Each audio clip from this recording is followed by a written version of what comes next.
Hello and welcome to Genius Indian. Friends, today we are going to discuss positional goods. This is a term often used by economists and it refers to a type of goods not really necessary for the day-to-day life. Positional goods are a subset of economic goods whose consumption is not dictated by the necessities of daily life. They are economic goods whose consumption depends negatively on consumption of those very goods by other people.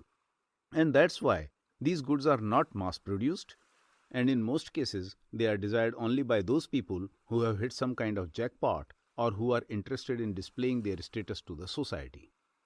Needless to say, these goods are relatively more expensive and they are generally used as a status symbol, and they are desired simply because they prove that their owners have arrived in their life.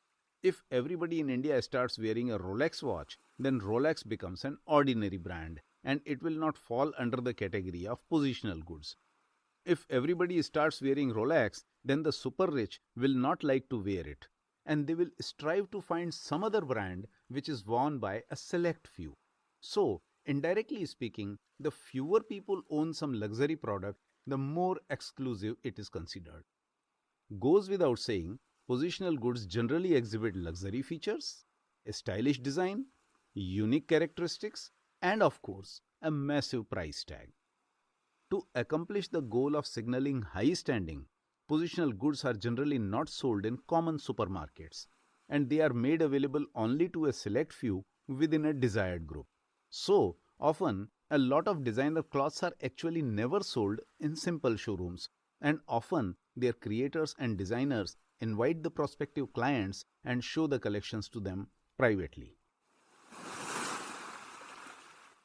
However, while most people buy such goods simply to boast, some are forced to depend on them simply because of their very important status in the society.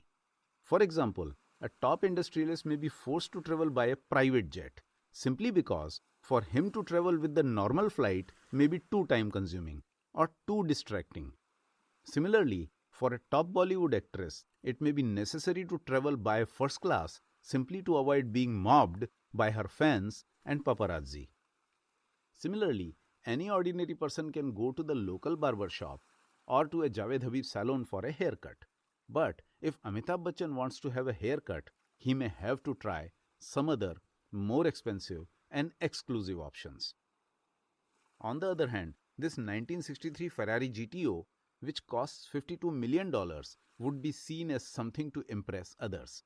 Although sometimes such things are also purchased because they are deemed as alternative investments, but such instances and such people are less in numbers. Same is the case with this Patek Philippe watch, which was sold at an auction in Geneva for more than 31 million US dollars, which would be equal to about 250 crore rupees, making it the most expensive watch in the history. One early example of positional economy comes from a Tuscan medieval town called San Gimignano. San Gimignano is considered the Manhattan of the Middle Ages for its towers. Although today there are fewer, but in the past there were 72 towers, and these towers were built by aristocratic families of that period. And here is what makes them positional stuff. They were not built to live. They were built simply to demonstrate the power, the affluence and the status of each family to the entire community. In India, we have a somewhat similar case of Shekhawati Havelis in Rajasthan. During 19th century, Marwari merchants constructed these grand Havelis in Shekhawati. Shekhawati region is spread across around 100 kilometers and it is located in northeastern Rajasthan, and the region comprises the modern-day districts of Jhunjhunu, Nagaur, Sikar and Churu. And the merchants of this region more than 100 years back got busy outdoing each other in constructing grand homes, temples and stepwells. And with the wealth and affluence earned from trading, these merchants decorated their homes both inside and outside with painted murals. The idea was simple. The larger your home and the more the frescoes you have on your walls, the richer and powerful you are. And like San Gimignano people, many of these merchants hardly ever lived inside those Havelis, so they turned out to be nothing more than the positional pads. The nature of positional goods keeps changing through the times. There was a time silk from China was positional. There was a time muslin cloth from India was considered positional. And there was a time Belgian mirrors were considered positional goods. Similarly, there was a time golden cutlery was considered positional. But as the capitalist societies have changed over a period of time, rich people have come to desire positional goods like expensive cars, handcrafted designer bags, diamond-studded jewelry, expensive cutlery, iPhones, and Lamborghinis. Often these goods are so expensive that they are hardly used for the function that they were supposed to perform. Take for example this pair of Stuart Weitzman Diamond Dream stilettos, adorned with 1420 diamonds, exceeding a total weight of 30 carats. These shoes come with an upper which is laced with platinum, a reason why they cost $500,000, and a reason why most buyers don't use them in a routine way. As we can see, these goods derive most of their value from the level of reliability with which they serve to distinguish their owners as members of the favored group or elite class. Of course, sometimes the term is extended to include services and non-material possessions like degrees from Harvard and Stanford.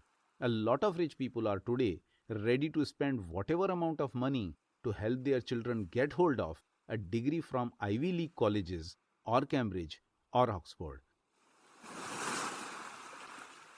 Finally, some positional goods are nonsensically bizarre.